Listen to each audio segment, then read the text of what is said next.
어떤 분들은 그렇게 이야기를 합니다. 성경이 참 좋은 말씀인데 다 믿을 필요는 없다.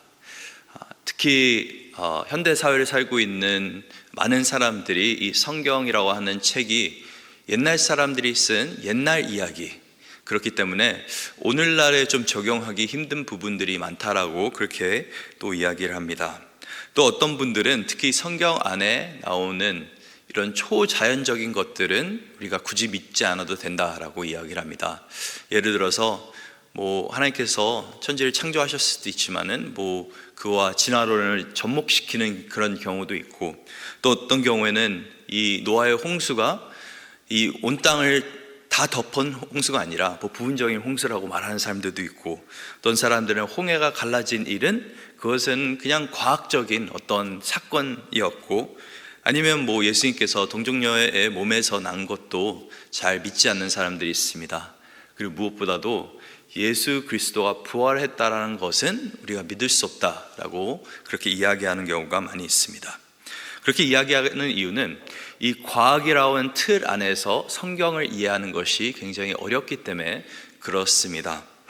그런데 저희가 이 모든 것들을 믿는 이유는 이 과학을 뛰어넘는 하나님을 믿기 때문에 그런 것입니다.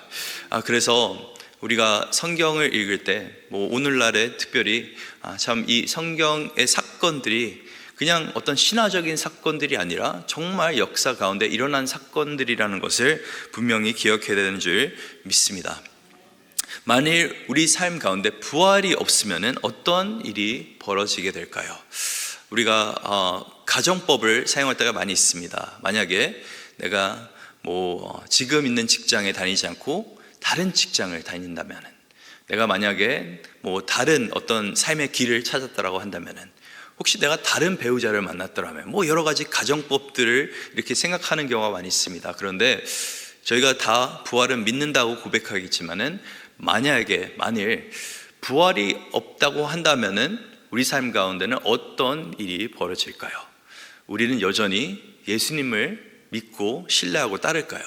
우리는 늘 여전히 기도하고 새벽을 깨우고 또 하나님의 말씀을 읽을까요? 오늘 바울이 말하는 것은 부활이 무너지게 되면은 우리의 신앙과 삶이 다 무너지게 된다라고 이야기하고 있습니다. 이 고린도 교회 안에서도 굳이 부활까지는 우리가 믿을 필요 없다라고 주장했던 분들이 좀 있었던 것 같습니다.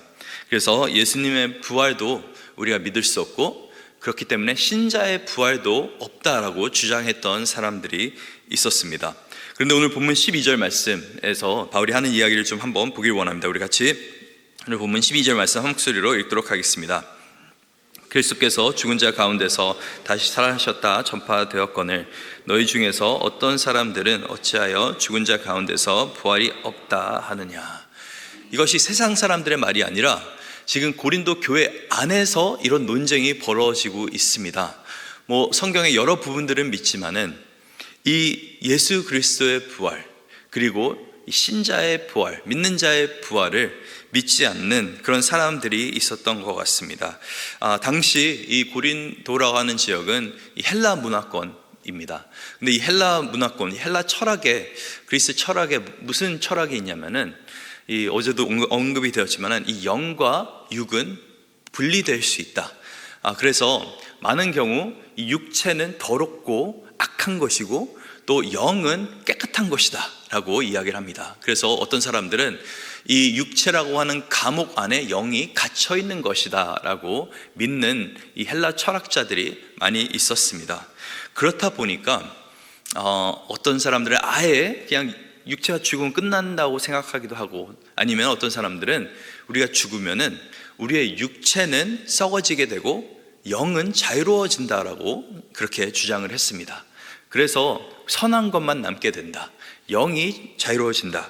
근데 예수님께서 가르치셨던, 그리고 사도들이 가르쳤던 부활은 어떤 부활입니까? 이 죽은 자가 다시 살아나서 영원히 사는 것도 믿기가 참 힘든데 그냥 영의 부활이 아닌 몸의 부활을 이야기하고 있습니다. 그렇다 보니까 이 헬라 문화권에 있던 사람들이 참 받아들이기가 어려웠습니다. 육체라고 하는 것이 악하고 더러운 것인데 왜 굳이 이 몸이 새롭게 되어야 되는 것인가? 아니, 영혼이 이렇게 자유로워지는 것이 결국에는 우리가 생각하는 구원과 어떤 정말 참 만족이 아닌가라고 사람들이 그렇게 질문을 던졌던 것 같습니다. 그런 사상이, 생각들이 이제 교회 안에까지 침투하게 됐는데, 문제는 뭐냐면은 이 부활에 대한 신학이 무너지게 되니까 자꾸만 이 교회가 하나 되지 못하고 사람들이 이상한 길로 가게 되는 것이었습니다.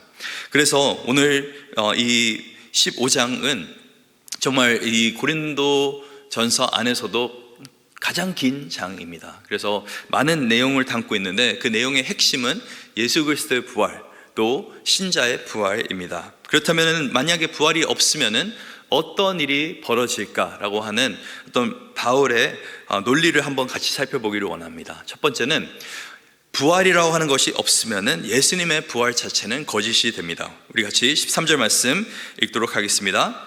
만일 죽은 자의 부활이 없으면 그리스도도 다시 살아나지 못하셨으리라. 부활이라고 하는 것 자체가 없으면은 예수님께서는 십자가상에서 그냥 죽은 척을 하셨던 거고, 며칠 후에 다시 짠하고 나타나셨던 것입니다. 그러고 나서 어딘가로 사라지실 것인데, 그런데 이 부활이라는 것이 있기 때문에 우리가 예수 그리스도의 부활도 믿는 것입니다. 근데 예수님의 부활이 거짓이라고 한다면은 이제는 복음 자체가 거짓이 되는 것입니다. 우리가 믿는 그 복된 소식, good news가 이제는 거짓된 뉴스가 되는 것입니다.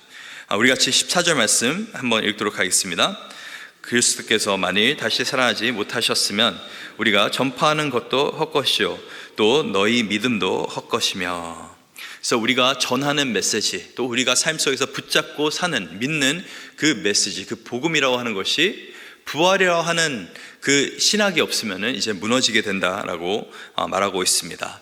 여기서 헛되다라고 하는 말은 텅 비어있다, 영어로는 empty, vain이라고 그렇게 번역이 되어 있습니다.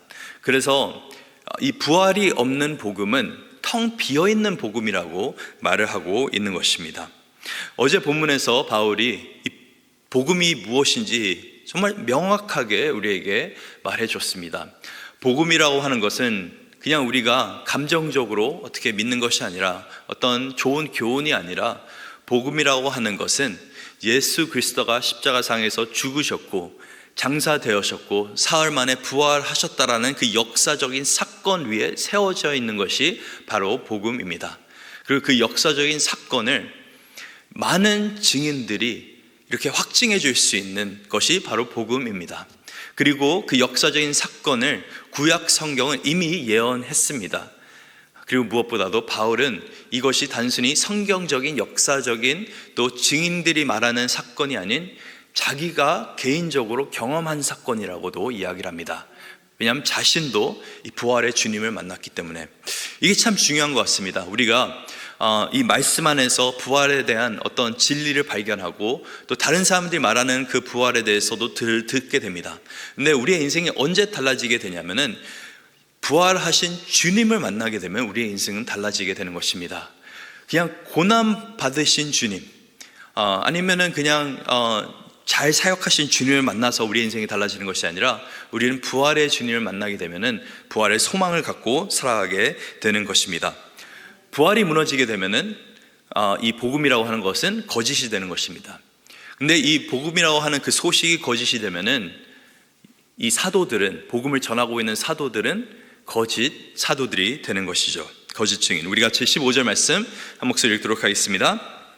또 우리가 하나님의 거짓 증인으로 발견되리니 우리가 하나님이 그리스도를 다시 살리셨다고 증언하였음이라. 만일 죽은 자가 다시 살아나는 일이 없으면 하나님이 그리스도를 다시 살리지 아니하셨으리라. 네, 바울은 자기의 사도권까지 걸면서 만약에 이 메시지가 무너지게 되면 우리는 사도라 칭함받을 필요가 없습니다. 우리가 하는 그 모든 사역은 다 거짓입니다. 부활이 무너지게 되면은 사도들의 사역도 무너지게 되는 것입니다. 그래서 이 부활이라 하는 것이 너무나 중요한 것이죠. 바울은 이것 때문에 자기가 결혼도 하지 않고 이것에 자기의 모든 힘과 모든 열정과 모든 재정과 모든 에너지를 쏟아붓고 있다라고 말하고 있습니다. 왜요? 부활이 있기 때문에. 부활이 없으면은 죄사함도 없습니다. 죄에 대한 용서함도 없습니다. 우리 같이 17절 말씀 한 목소리 읽도록 하겠습니다. 그리스도께서 다시 살아나신 일이 없으면 너희의 믿음도 헛되고 너희가 여전히 죄 가운데 있을 것이요. 이 부활이라 하는 것이 없으면은 예수님께서 십자가에 달려 죽으신 일은 그냥 불행한 사건이 되어버리는 것입니다. 의인이 잘못 누명 써서 그냥 십자가에 죄인처럼 죽으신 사건이 이 십자가 사건이 되는 것밖에 되지 않습니다. 근데 부활이 있기 때문에 이 십자가 사건이 이제는 우리에게도 영향력을 미쳐줄 수가 있는 것입니다. 그래서 부활이 없으면 완전한 죄사함은 없다. 왜냐하면 우리가 알 수 없기 때문에 이것이 개죽음이었는지 아니면 정말 하나님께서 예비하신 죽음이었는지는 저희가 예수 그리스도의 십자가와 부활을 통해서만 알 수 있다라고 하는 것입니다. 예수님께서 부활하셨을 수 있었던 이유는 예수님께서 참된 하나님의 아들이셨기 때문에 그렇습니다. 그리고 의인이셨기 때문에 그렇습니다. 이게 하나님의 계획이었기 때문에 그렇습니다. 이게 구약 말씀 가운데 예언했던 부분이었기 때문에 그런 것입니다. 부활이 그 모든 것을 증명해 주는 것입니다. 그리고 부활이 없으면 결국에는 그리스도인들은 세상에서 가장 불쌍한 사람들이라고 바울이 이야기합니다. 우리 같이 19절 말씀 한 목소리로 18절과 19절 말씀 한 목소리 읽도록 하겠습니다. 또한 그리스도 안에서 잠자는 자도 망하였으리니 만일 그리스도 안에서 우리가 바라는 것이 다만 이 세상 삶뿐이면 모든 사람 가운데 우리가 더욱 불쌍한 자리라. 모든 사람 가운데, 이 세상 모든 사람 가운데 예수 믿는 자가 가장 불쌍한 자다. 부활이 없으면. 왜 그렇습니까? 세상 사람들은 내일이 없다 믿으면서 오늘을 즐기면서 삽니다. 영원한 삶이 없기 때문에 현재 삶에 최대한 충실히 어떻게 만족을 누리면서 살려고 합니다. 그런데 크리스찬이라고 하는 존재는 어떤 존재입니까? 영원한 삶이 있다는 것을 믿고 내일이 있다는 것을 믿고 그 내일에 그 영원한 삶에 초점을 맞춰서 오늘을 그냥 만족을 위해서만 사는 것이 아니라 그 영원한 삶을 준비하면서 사는 사람들이 바로 크리스찬인 것입니다. 만약에 부활이 없으면은 이런 노력을 갖고 살다가 죽은 사람들은 정말 망하는 사람들이고 그리고 삶 속에서 이렇게 열심을 내고 그리스도를 따르는 사람들은 정말 미련한 사람, 불쌍한 사람이 되는 것입니다. 만약에 고등학교를 다니는데 고등학교를 졸업하고 나서 이 대학교나 아니면은 세상 가운데 직업을 갖는 것들이 없다면은 대부분의 학생들은 아마 이 학업에 충실하지 못할 것입니다. 정말 공부를 열심히 하는 아이들은 어떤 아이들이냐? 정말 가끔 가다가 그냥 공부 자체가 좋아서 공부를 하는 약간 정말 이상한 친구들 빼고는 대부분의 아이들은 공부하는 그 이유가 미래를 준비하기 위해서 공부를 하는 것입니다. 조금 더 좋은 삶, 미래에 좋은 삶, 미래에 좀 더 안정적인 직업, 미래에 조금 더 나은 사람이 되기 위해서 미래를 생각하고 오늘을 열심히 준비를 하는 것입니다. 근데 아이들이 대학교 가면 어떻게 됩니까? 또 미래를 준비하면서 삽니다. 4년 대학 다는 동안 만약에 이 4년 대학교 다는 그 기간이 나는 노는 시간이고 자유를 누리는 시간이라 하면은 마음껏 파티를 하면서 인생을 즐기겠죠. 하지만 그 가운데서 내가 4년 후에는 졸업하고 세상 가운데 나가야 된다는 것을 인식한 아이는 아마 대학교 가서는 열심히 공부하고 시간을 허비하지 않을 것입니다. 그러면서 막 이렇게 대학 생활을 알차게 보내겠죠. 근데 대학교를 졸업하면 또 어떻게 됩니까? 직장을 잡게 됩니다. 근데 직장을 잡았을 때 이제 내가 직장을 잡고 돈을 벌었으니까 돈을 버니까 이제는 내가 인생을 즐기겠다고 생각하는 사람은 이제 또다시 그런 삶을 살게 될 것입니다. 그런데 내가 이제 직장도 잡았으니 결혼도 할 것이고 가정도 꾸릴 거라고 생각하는 사람은 또다시 어떻게 됩니까? 있는 돈 다 허비하지 않고 조금씩 저축도 하고 내일을 위해서 준비할 것입니다. 그래서 내가 좋은 직장뿐만 아니라 정말 좋은 사람 만날 수 있게 내가 좋은 사람이 되어야겠구나, 나에 대한 어떤 투자도 있고 여러 가지 준비하게 될 것입니다. 그리고 이제 결혼을 하고 가정을 세우고 자녀가 생기면 어떻게 됩니까? 그 자녀가 똑같은 사이클을 또 지나가야 되는 것입니다. 무슨 말이냐면은 저희는 인생 가운데 늘 내일을 생각하면서 오늘을 맞춰 나갑니다. 근데 많은 사람들이 그 내일의 끝이 어디냐면은 은퇴와 죽음입니다. 은퇴와 죽음을 준비하면서 많은 사람들이 세상 가운데서 살아갑니다. 근데 크리스찬에게는 은퇴와 죽음 후에 한 가지 더 단계가 있죠. 그 단계가 바로 영원한 삶입니다. 그 결승 지점이, 끝 지점이 다르기 때문에 오늘 사는 그 삶이 달라지게 되는 것입니다. 내가 오늘 사는 삶이 다른 세상 사람들과 다르지 않으면은 어떻게 보면 우리는 그 결승 지점을 잘못 잡고 있는 걸 수도 있는 것입니다. 우리가 오늘 가운데서 주를 위해서 수고하지 않는 이유, 복음을 전하지 않는 이유는 어떻게 보면 우리 안에 부활 신앙에 대한 지식은 있는데 믿음이 없기 때문에 그런 거일 수도 있습니다.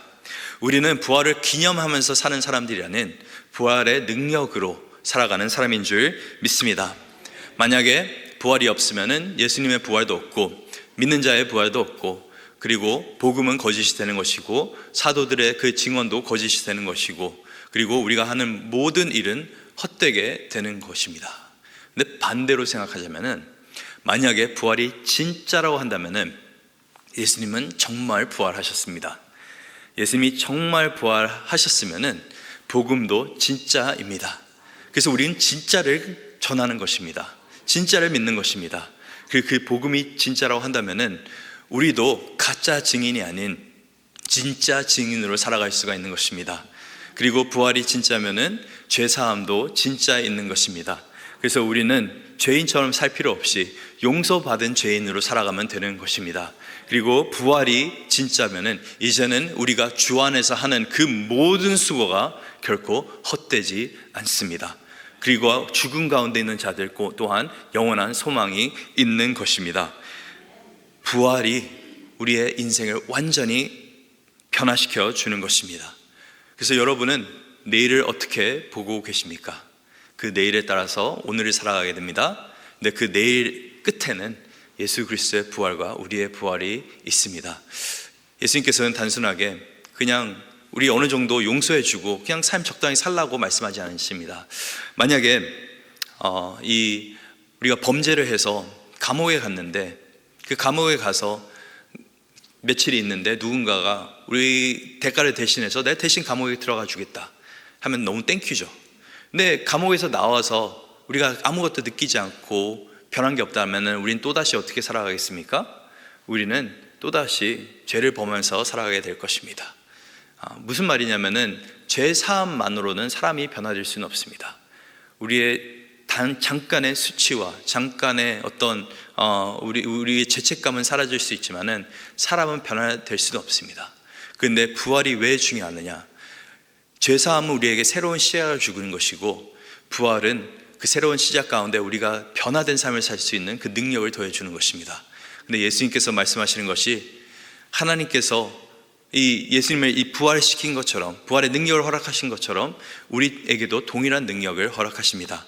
그래서 오늘 하루도 우리가 안에 산 소망이 있다는 것을 기억하시면서 우리의 수고가 결대 주 안에서 헛되지 않다는 것을 기억하시면서 부활의 신앙을 붙잡으면서 살 수 있는 저희가 될 수 있기를 간절히 축원합니다.